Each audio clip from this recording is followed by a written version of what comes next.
Hi, everybody. This is just for sympathy. Don't worry about it. You're supposed to go, aww. I was waiting for that, the sympathy to come through. All right. Got me out for the 8 o'clock show. Well, good evening, everybody. Good evening, UT 26. All right. All right. Welcome to the Herbert Family University Lecture Series. My name is Rich Reddick, and I'm a professor of higher education and recently appointed as Senior Vice Provost for Curriculum and Enrollment and Dean of the School of Undergraduate Studies. I also teach a study abroad course entitled Exploring UK Education in Oxford, England, and I'll be leading a trip this summer, 23, so some of you might want to join me on that particular trip. I have personally presented at this lecture series a few years back, as well as last night. Anybody here last night? Yeah? All right. Those are my people. Doubling up. I love it. And I can tell you that it was an incredible experience. So get ready, Art and Bob. This lecture will be equally as engaging and enlightening, I can assure you. And we are so fortunate to have the host of Two Guys on Your Head on stage with me this evening. Give him a hand. Yeah. Let me tell you who the two guys are. Dr. Robert Duke, that's very formal, I know. is the Marlene and Morton Meyerson Centennial Professor and Head of Music and Human Learning in the Butler School of Music in the College of Fine Arts. Dr. Duke is the University and University of Texas System Distinguished Teaching Professor, the Elizabeth Shadow Massey Distinguished Fellow in Teacher Education, and Director of the Center for Music Learning. He is also a clinical professor in the Dell Medical School and was the founding director of the Psychology of Learning program at the Colburn Conservatory of Music in Los Angeles. Dr. Duke's research on human learning and behavior spans multiple disciplines, and his most recent work explores the... Wow, there's a missing page here. Oh, That's enough. That's enough. Stop there. Two-sided printing, got it. Refinement of procedural memories and the analysis of gaze in teacher-learning interactions. Dr. Arthur Markman, this is very formal, yes, serves as Vice Provost at Academic Affairs. He is also the Annabelle Arian Worsham Centennial Professor in the Departments of Psychology and Marketing and founding director in the program in Human Dimensions of Organizations. A leader in cognitive psychology, Markman's research examines the way people think and reason. Additional research interests include similarity and analogy, categorization, decision-making and consumer behavior, and knowledge representation. Dr. Markman and Dr. Duke are also the co-authors of the book, Brain Briefs, Answers to the Most and Least Pressing Questions About Your Mind, released in 2016. In order to give our speakers as much time as possible, and they will need it, we will not have a live question and answer session. And instead, we are asking you to send your questions in using the QR code you've seen on the screens. If you didn't scan it yet, we have them posted in the lobby. Later this week, Dr. Duke and Dr. Markman will answer your questions, and the School of Undergraduate Studies will post the Q&A on the Herbert Family University Lecture Series website next week. Again, it is my pleasure to welcome you to this event. At this time, I'll turn it over to my esteemed colleagues, Dr. Bob Duke and Dr. Art Markman. Thanks, Rich. Thank you, everybody. Even though you're all in the dark, it's nice to see you. Freshman. Kind of, yeah, exactly. You might know if you're a website gazer and looked at the title of this thing, Art and I decided to talk about doing well in school and what that means. And I'm sure all of you, as freshmen, enjoying the first weeks of your college experience, are motivated to do well in school. Obviously, because you got into this place, you're capable of doing well in school. But what we'd like to ask you to think about tonight is doing well from a broader perspective. I think most of us, when we're in school and people are talking to us about making good grades and doing good projects and getting good internships and those kinds of things. What's often left out of that is how we feel. Are we happy? Are the things that we're doing day in and day out rewarding to us? And not just things that we have to do so we can get to the weekend and start doing the things that we really want to do. And that's what Art and I would like to focus on tonight. You know, if you think about it, most of you are in this phase where you're waiting for life to start. You know, you've gotten through high school, now you're in college. College is going to be this great experience. You're going to have 4-ish years here at UT. You're going to study things. You're going to make friends. And then life will start after that sometime. Maybe you'll go to grad school, and then life will start. And I have news for you. Life started. And so what you're doing right now is laying patterns of behavior that are going to sustain you throughout your life. A lot of the things that you're doing right now, in addition to going to class, are setting up patterns that are going to be with you for a long time. So don't necessarily think of this as this period in between high school and when life starts.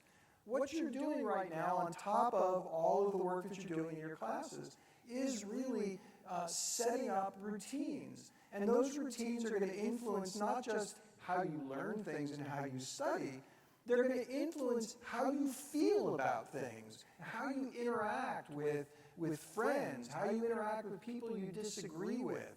You're really, you're outside of a lot of the influences that you had in the first 18-ish years of your life. And so you have a freedom now to be able to explore how you want to do things. But these habits that you create now are going to have a profound impact on how you end up doing things for years afterward. Yeah, and I think once you get to college and you're in 4 or 5 classes and you've got 4 or 5 syllabi with 4 or 5 calendars with 4 or 5 sets of due dates, and you look at, to me, which is one of the most depressing things that I think we have on the web, and that's on Canvas, your to-do list.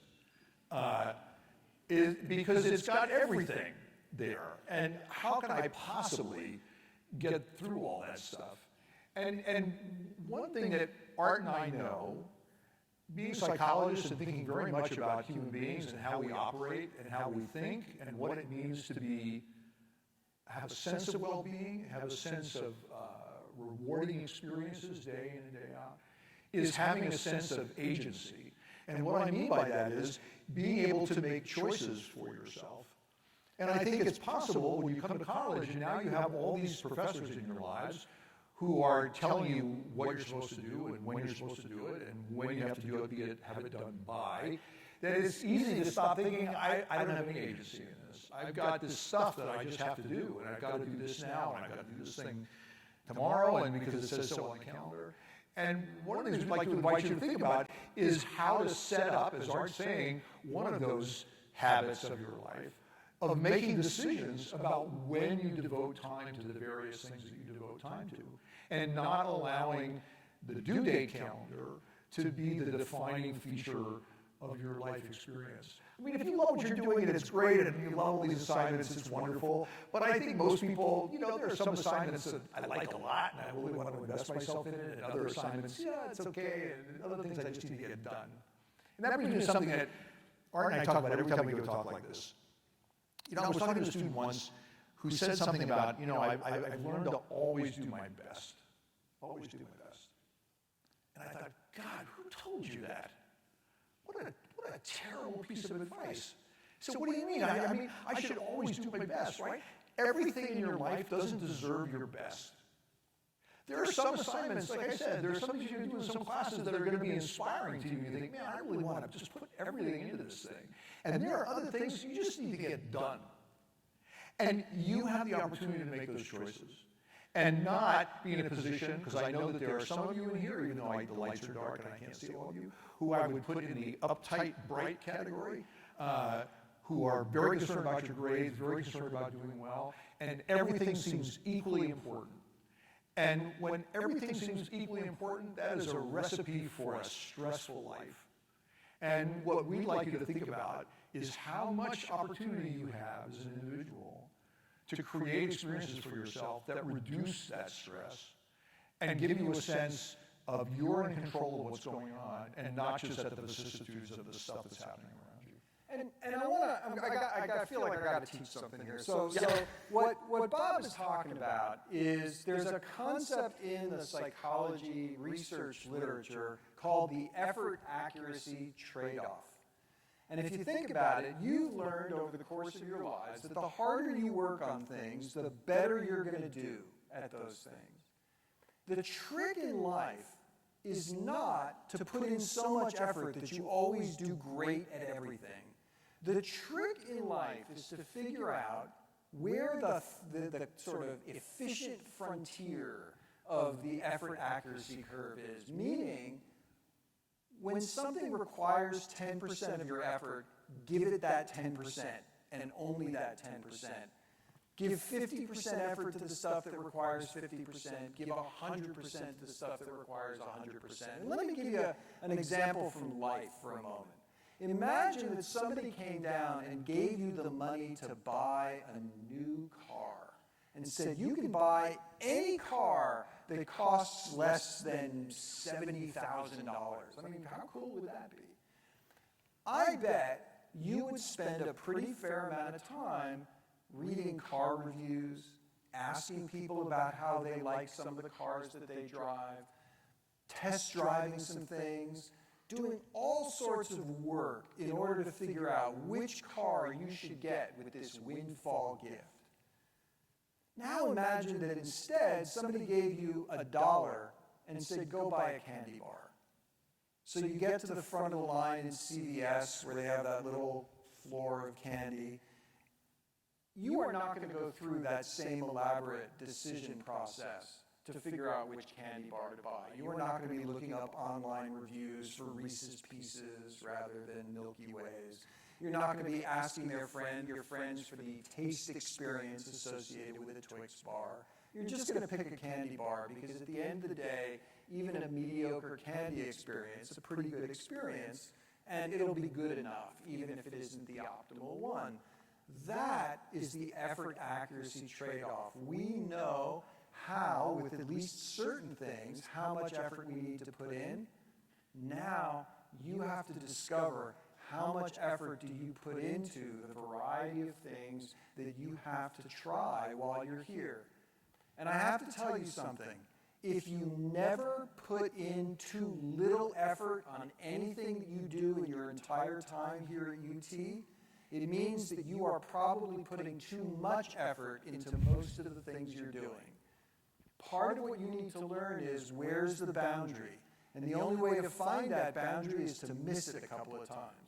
To do too little work on something that required more effort than that so that you discover, in the future, I need to put in more effort than this. So give yourself the latitude to discover where that frontier is on the effort accuracy trade. You know, one of my favorite mentors in college when I was an undergraduate, because he knew I was overly concerned about my grades, and he said, you know, a high GPA is an indicator of dedication and tenacity and commitment and love of your subject matter. And a very high GPA is a sign of a misspent youth. Now, I know some of you in here are pre-meds, and you're saying, what the hell are you talking about, music guy? I can't make anything but A's, or I'm not going to get into my med school. But I would tell you, you know, right now, you're a freshman, and you're going to be forgiven. So to think that right now you have to set things up so you don't make any mistakes, and you are always doing the best work that anyone's ever done, is to put yourself in a situation that is probably going to make you unhappy, at least a little bit, and stressed at least a little bit. And you know, it's kind of weird to come to a university lecture series lecture and you got two old professors telling you to not work as hard. But that's what we're telling you. To work more strategically in spending time on things that you have decided are important to you, that matter to you. Because making those choices yourself is part of what Art was mentioning a few minutes ago about setting up patterns in your life experience where you feel like, I'm actually making some of the decisions that are going on here. I mean, we forget when everything gets kind of stressful. And right now, we're in the this is beginning of week 4 of the semester, and week 3 wasn't even a whole week, or was it week 3? I don't know. It's early. We just almost won a football game. We almost beat Alabama, for God's sake. Holy smokes. What a great start to the year. But I tell you, in a couple weeks, it's going to be time for midterms. And your life is going to change. And the thing you have to ask yourself right now is, how can I decide how that change is going to take place? I can wait until the moment immediately prior to when all the stuff comes crashing down and panic and do all the things that I need to do to get something done. Or I can look now into the future because I have these frontal lobes that allow me to look into the future and say, well, maybe some of that stuff I could do like I'm bored right now. Maybe I can do some of that stuff now, and then when it does come time when a lot of things start falling out of the sky at the same time, I've already prepared myself for some of that. So those kinds of choices are things that we usually don't teach people how to do. We usually expect people to figure that out. And some people do figure it out. I'm sure some of you in here are saying, yeah, man, I know all this stuff. But I know some of you are thinking, I don't operate like that. But what we do understand, you have a precious opportunity. All of us in this room are the fraction of the 1%. I mean, we all come from different life experiences, and we all share some privileges and have different privileges in other ways. But less than 1% of the population of the globe has ever gone to college, let alone a great institution like the University of Texas at Austin. This is a precious thing. And what's interesting to me is how this precious thing that everybody's really excited about, you get your letter, you're going to Texas, man, I got to go buy some orange stuff, let's go. That's great. And then you get here, and then stuff starts happening, and now the changes. And what we like to try to help you do tonight is think about ways to keep that change from happening and actually continue that enthusiasm and joy that you felt that you were going to have this opportunity. Yeah. And part of that means developing and reinforcing your skills for resilience before you need them. Because you're going to need them. And you never know when you're going to need them. You saw me limp out on stage here today because 6 weeks ago I got in a cycling accident and shattered my pelvis. You don't ever want to see a picture of your own pelvis in pieces. This is just a little helpful hint. So today's actually the first day I was allowed to put any weight on my right leg in 6 weeks. That required a sudden dose of resilience skills in order to be able to come back and get back to work and deal with a change in life circumstance. So you never know when those things are going to happen, which means the time to prepare for when something might go wrong is now. And you know what? There are some things I can guarantee. You are not going to do well on every quiz, test, exam, and paper here at UT. You're not. You're going to have an off day. You're going to get caught on a question that was not the thing you studied.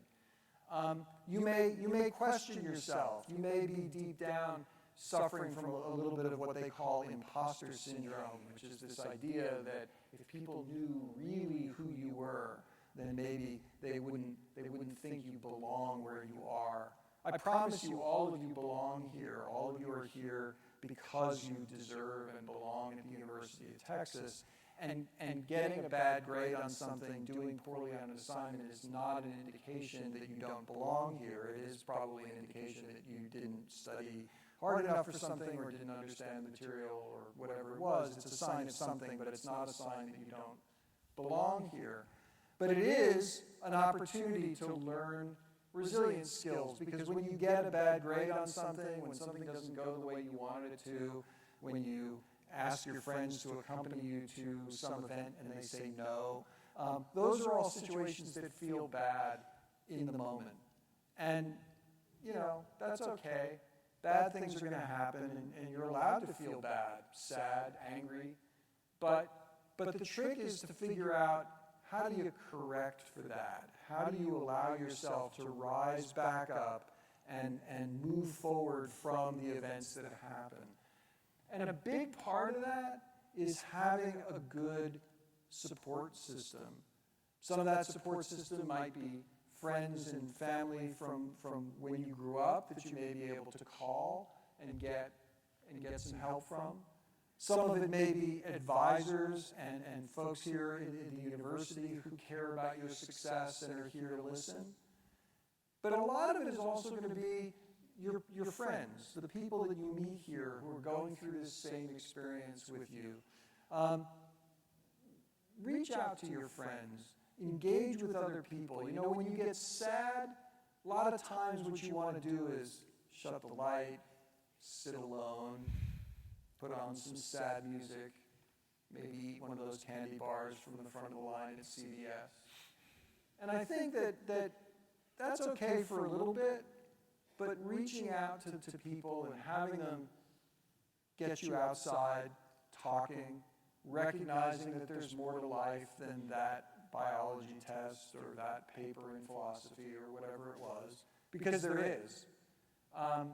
You know, work on that now. Work on having conversations with your friends about the stuff that makes you a little bit nervous about being here, the things that you're concerned about, because what you're doing is essentially making little deposits in an account of resilience that you'll be able to draw from on the days that you need it. And you know, one of the things that Art and I always make sure to talk about when we talk about any kind of mental health issue is how much the things that we think and the things that we feel are connected to our physical selves. You know, it's understandable for all of us, because it feels like this from inside our own consciousness, you know, that our body carries around this head with a brain in it, and the brain carries around our mind, and all those things are kind of separated from each other. They're not separated at all. They're all part of a thing. Your brain is part of your body, and your mind really is your brain. And how your body is functioning has everything to do with how your brain functions. And I have a few old man grandpa things to tell you, but they're all based in science, so you have to believe them. And they're this: keeping healthy is a way to be smart.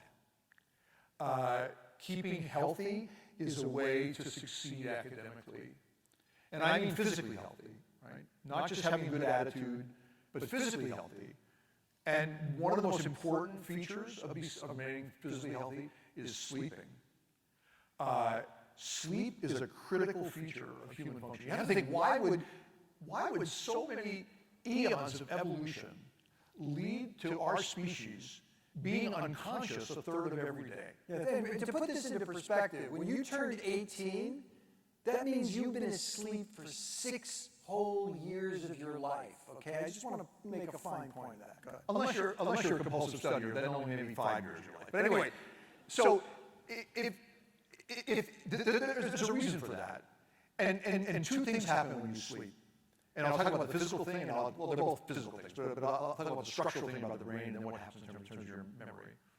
You know, if you think about going through a typical day, we forget most of what happens in a typical day.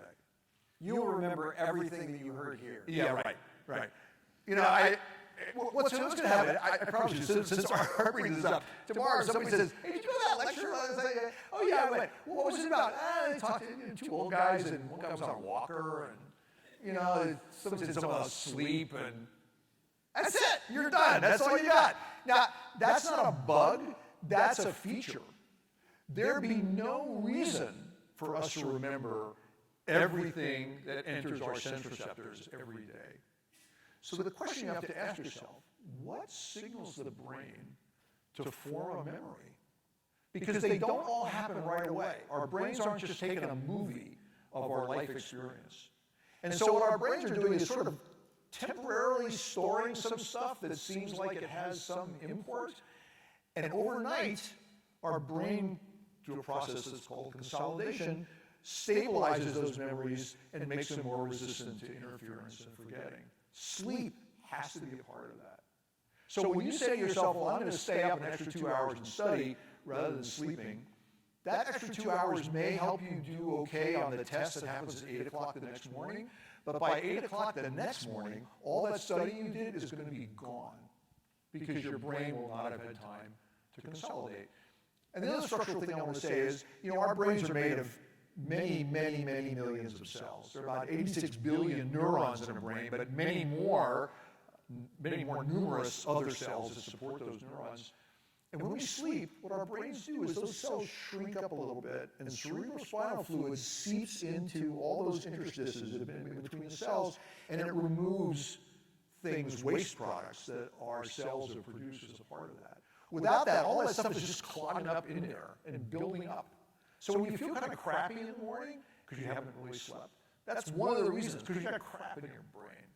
So maybe you can say that to your roommate and say, how are you doing this morning? I got crap in my brain. I didn't sleep enough last night. So what you want to do is think, how can I plan things in such a way that I do have enough time to sleep, right? And I typically go to sleep, most nights at the same time and get up most days at the same time, because that sleep hygiene, as we call it, like brushing your teeth or showering and those kind of things, is what helps your brain work well. And the other thing I'll say, and then I'll shut up because Art's got some stuff he wants to say about this too. Yeah, you ready? Is being physically active. You got to move a lot. And you're young and healthy for the most part, and you have a lot of things that you can do, and you need to push your body a little bit physically to keep your mind working well. So I'm going to tie together sleep and resilience for a moment, just because we've got to keep all the themes together here. And another thing that sleep does that's really cool is, your brain actually stores bits of information all over the place in a distributed fashion. It's not all, like when you recall a memory from the past, that memory isn't all stored in one spot. It's actually what you're doing is reactivating a pattern that brings together a coordinated effort across your brain. Now, the reason that that's important is because if you think about a lot of the experiences that you've had in your life, some of those experiences might have been joyous, and some of them might have been painful. Sometimes physically painful, like falling off a bicycle, sometimes emotionally painful. One of the interesting things that sleep does is it helps to separate the emotional content associated with memories from the conceptual content associated with the memories. So 6 weeks on after my cycling accident, I can think about what happened without wincing, which I could not do in the first few days. It was almost physically painful to think about what happened. And similarly, I can think about events that had happened in my past that were emotionally painful, and they're not as emotionally painful now. I mean, I can get myself all angry about something that happened a long time ago, but I got to work at it now. Whereas the day after those happened, I would just get angry because it was part of the memory itself. The reason that matters is because sleep is what does that. People say time heals all wounds. It's not time, it's sleep. It is the sleep that you do as a result of your natural life that helps to separate the pain from the memories itself. And so part of what that means is when you're not getting good regular sleep, you're not necessarily helping to separate the emotional content from the memory in ways that will make you more resilient in the long run. That's an important reason why sleep matters so much. Yeah. And then I'm going to, because Bob talked for a long time last time, and we've got a little clock here, so I'm keeping track. I'm going to say one other thing that relates to Bob's point about how you're not going to remember that much about most of your experiences, sadly, including this lecture tonight. So the question is, how do you determine what you're going to remember later? Sleep is a part of it, but there are other things that you can do as well. If you look at the psychology literature on how much people remember about experiences that they have, they remember roughly 3 things about every experience that they have. Now, the size of those things depends a little bit on how much expertise you have. So, for example, if you were lucky enough to go to or at least watch the football game on Saturday, if you're a huge football fan, you might be able to recount large swaths of the game because you've spent a lot of time watching football and you could reconstruct key moments of the game. And if you're not a big football fan, then you may remember just a couple of very tiny things about the game later because you can't really fill it in from your expertise. Now, if you're going to remember 3 things about an experience, you can now try to control what those things are. So one thing I want to invite you all to do today before you leave this auditorium is to ask yourself, what are the 3 things that these old guys said to us that we want to remember afterwards? And rehearse those for a second. Go over those. Because you, by sitting down and thinking, what do I want to remember from this experience, have the opportunity to exert more control, more agency over what you remember later, rather than leaving your memory for events up to chance. And you can develop a habit to do that, not just today after this lecture, but after classes, after a chapter that you read in a book, after any experience where you think, I might need to remember some of this later. By rehearsing to yourself, these are the 3 key points I want to remember, you will remember those better moving forward. Yeah, and something that runs through everything that Art's saying about memory and forming memory. So if you study, that's the goal, right? Is to put stuff in your memory and hope that it stays there. One of the things about the rehearsing part and the naming the 3 things is the act of generating something on your own. Listening is not learning. Even though I think we're fascinating, you're not learning anything just listening to us. When the learning will start is, as Art's saying, as you're leaving, you think, what are the 3 things I want to remember? If there are 3 things, or the one thing I want to remember, whatever it is, and you start to say that to yourself or to a friend that you're walking out with, that's when the learning part starts. This isn't learning. And unfortunately, in institutions like this, rooms like this are considered learning environments. A bunch of people sitting, facing some ostensibly knowledgeable people talking to you. This is a terrible learning environment, right? Because you're not busy enough to be learning anything. So you have to decide, how can I take this stuff that I've been sort of introduced to, this stimuli that I've been exposed to, and how can I generate something on my own with it? Because that, as Art's saying, is what signals the brain to spend the biological energy to actually make a memory. And that's what brains have to do. I mean, making memories is expensive, biologically. I mean, a typical brain, in a typical adult human, is about 3% of your body weight. It uses like 20+% of your energy every day.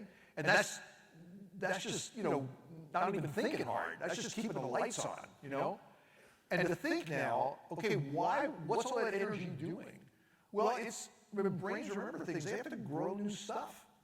And that's expensive. And so they don't waste it. So you have to convince your brain this is something important. And the way you convince your brain it's something important is because you generate something on your own. That's a huge deal.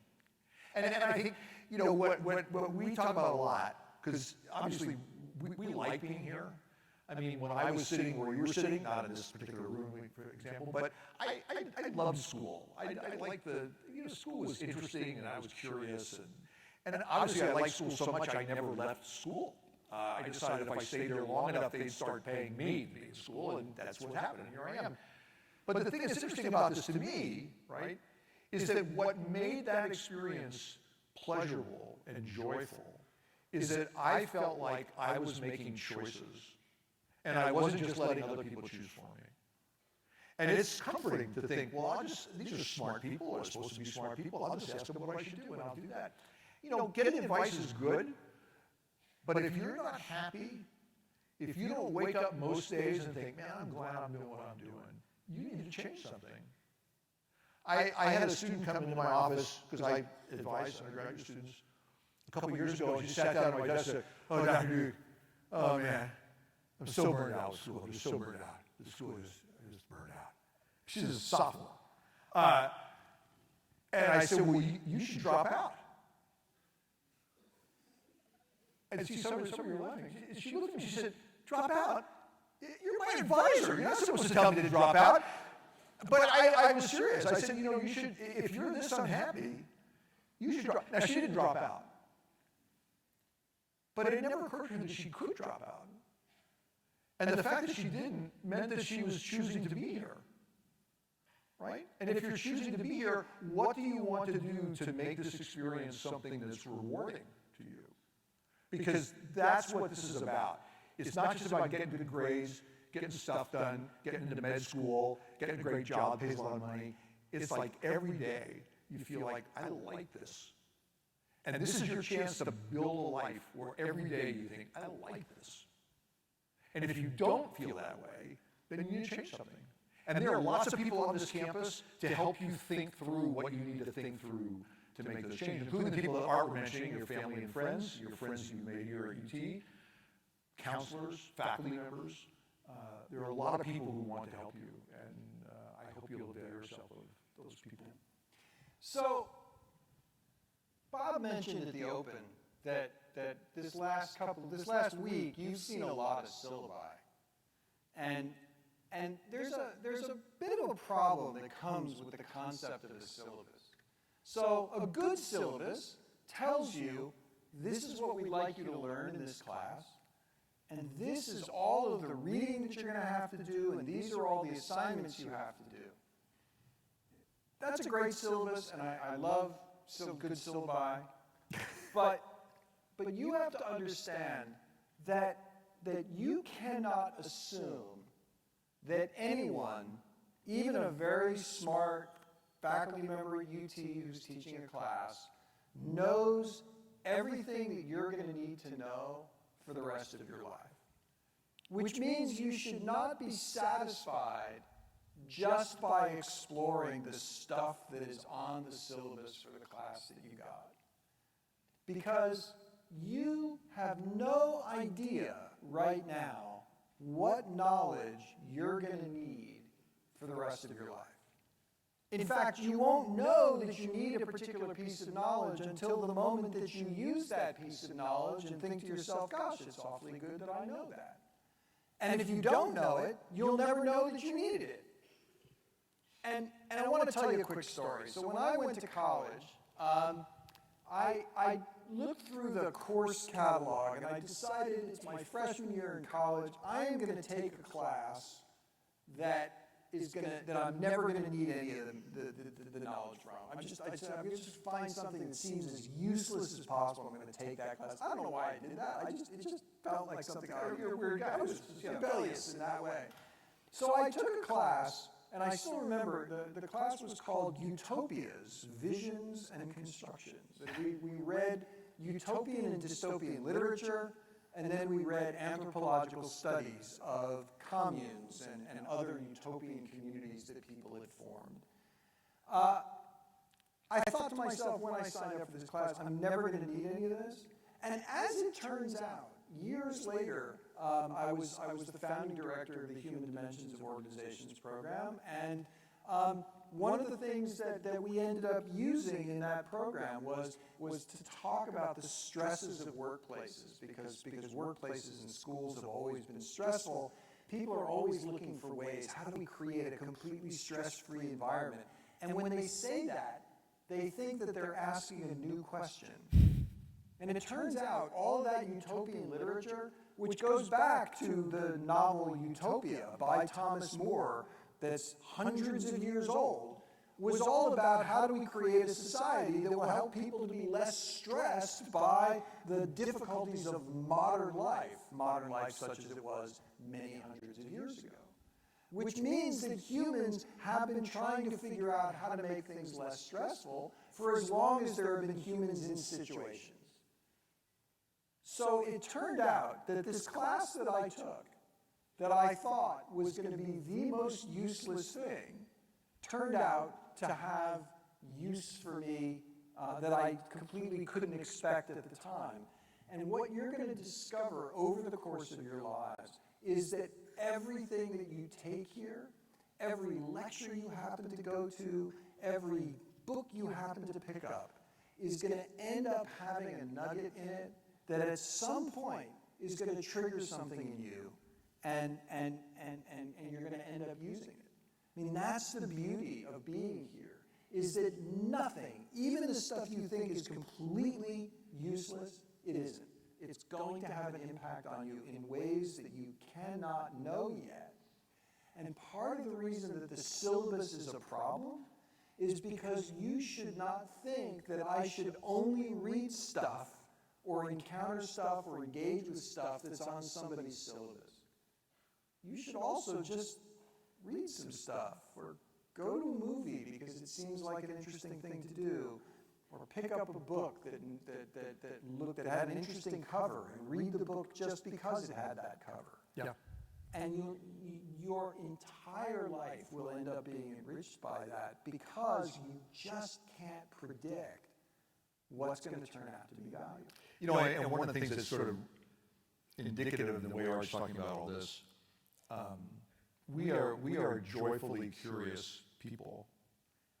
And that's not just an innate thing that wells up inside of us. You know, you can decide to be curious, not just because Ted Lasso told you to do that, but you can decide that curiosity is something that you should pursue and say, well, why? How, Bob? How? Well, there you go. I bet you asked.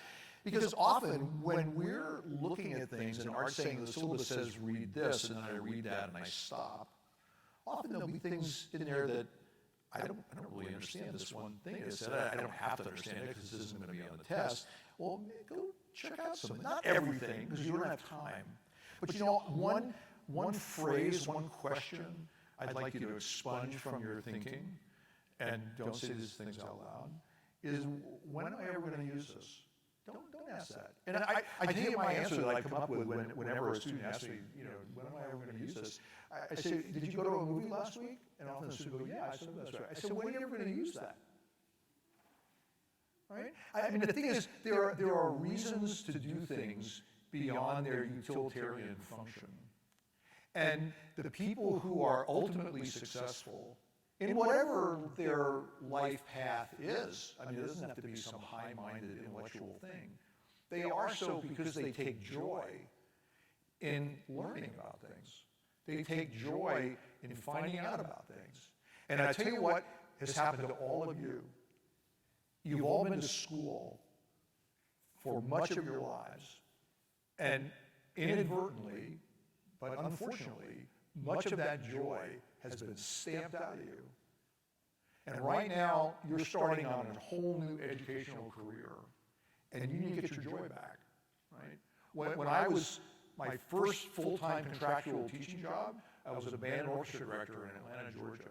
And I found out that the elementary school that was adjacent to my high school campus didn't have enough hours of music teacher time for the kindergartners and first graders to get music. So being young and enthusiastic and stupid, I said, well, I got a planning period, what am I going to do with that? So 2 days a week, I went to the elementary school and I taught music to kids off a cart. The music teacher, regular music teacher, had a music room, and I taught off a cart. You know, it had a record player on it. Have you ever seen records are like CDs, are really big? And I had some rhythm instruments on a guitar, and I'd wheel this cart into a room, and the kids would be so excited. Oh, God, it's time for music. What do you want to do? You want to sing? Yeah, we'll sing. You want to listen to a record? Yeah, make that. Yeah, he did. They were uninhibitedly, undiscriminatingly positive about whatever I wanted to do. And when I posed a question to the class, and I would say, someone raise your hand and tell me what to, oh, everybody's hand went up. They didn't know what I'm going to ask. I don't care, pick me, I'll try, you know. It's just joyful. And those same children who I knew when they were 5 and 6 years old have now grown up. And they become my stressed, grade anxious, oppressed graduate students. And now I'm sitting around a conference table and I say, someone raise your hand for a minute, everybody looks at the table. And they're right, like, God, don't call on me. I'm thinking, what happened to you? What took that bright, with it, pick me, I don't know what's going on, and turned you into that? And the only common experience that ran through all their lives was they all went to school. And very effectively, completely unintentionally, but nevertheless very successfully, turned that into that. And to the extent that you're that, get that back. Say to yourself, you know what? 3 times this week in class, I'm going to raise my hand and ask a question. Like, that's my goal. 3 times. 3 classes, I'll raise my hand and ask a question. Well, what if it's a stupid question? I don't care. Just step out a little beyond what you think you're comfortable to do and get your joy back. Because it's what propels art and me, what propels people who continue to have happy, intellectually rich, joyful lives. But you got to get your joy back. And I encourage you to think about all the opportunities you have to do that. Yeah. Learning a new thing can be a lot of fun. And you know, I want you to create a mindset now that learning happens all over the place, not just in the classes that you take, because one of the other things that's going to happen is you know, if you think that learning happens primarily in structured situations in which you're in class, then when you get out of here, you're gonna want to stop learning, and actually you should keep learning. So I tell you another story I like to tell is that when I was in my mid-30s, I took up the saxophone. I played the piano as a kid, and then I kind of got away from it, and then I just sort of woke up one day and thought, I don't know how to play the saxophone. I'd like to, and so I went to a music store, actually, and I said, I'd like to buy a saxophone. They said, what kind? I said, I don't know. They said, do you play the saxophone? I said, no. They said, you don't need a saxophone, you need a saxophone teacher. And they got me a teacher who then helped me to buy a saxophone. And I learned to play the saxophone. And I got pretty good at it. Yeah, good as a saxophone. Played the band pre-COVID. Hope to get back to that again. It turns out blowing spit through a tube is not a great thing to do during COVID. But when I tell other adults that I learned to play the saxophone in my mid-30s, they look at me like, you can do that? Right? Like there's some statute of limitations that if you didn't learn it in middle school, then it's just too late. And it turns out it's not. It's not too late to just keep learning stuff. And what that requires is the willingness, and this is to tie this back to where you are right now, it requires the willingness to not know stuff and let people know that you don't know it. Because the first night that I played my new saxophone, I joyfully blew into it for 35 minutes, and my oldest son, who was 7 at the time, came toddling out of his room the next morning and said to me, were you playing your new saxophone last night, Daddy? And I said, yes, I was. And he said, I thought so. It sounded like you were moving chairs in the kitchen. If you're not willing at every phase of your life to do something that makes you sound like you're moving chairs in the kitchen, then you are missing out on wonderful experiences. And that includes showing all the stuff that you don't yet know here now in your first year of school, so that someone can actually help you to learn the stuff that you don't know. Yeah. You know, about every other year, I've been here for 38 years on the faculty. I joined the faculty when I was 9 years old. I'm a very young man. But every other year, I take a class in something. And the first year I did that, I was taking a genetics class. And it was a freshman genetics class. And the students clearly saw I was not a freshman. And I would always sit in the same place, and this young woman was sitting in front of me. And after about 3 days of class, she turned around and said, Are you taking this class like just for fun? I said, yeah. And she said, wow, I'd like to do that. I said, you're in the same class. We're in the same class. Just define this as fun, right? So how you define all of this, whether you're taking up the saxophone and you've never played an instrument before, or you haven't played a wind instrument before, or you're in a new course in a new subject matter and you don't know anything about it, rather than being fearful about that, be open about what you don't know. Because not knowing that is not what defines you. You as a human being are defined by the things you do every day with your friends, with your family, with yourself. And the fact that you don't know stuff is not in any way an indicator that you have some diminished capacity. Because great thing about being a human being, we can learn stuff. And Art and I hope that you will thrive and enjoy the learning experiences that you have here on the 40 acres. This is a great place to be and learn. And I hope we will encounter you on campus in person and not just in the dark, and we're the only people with lights on us. And we wish you all the best for a great career here at Texas. Thank you very much.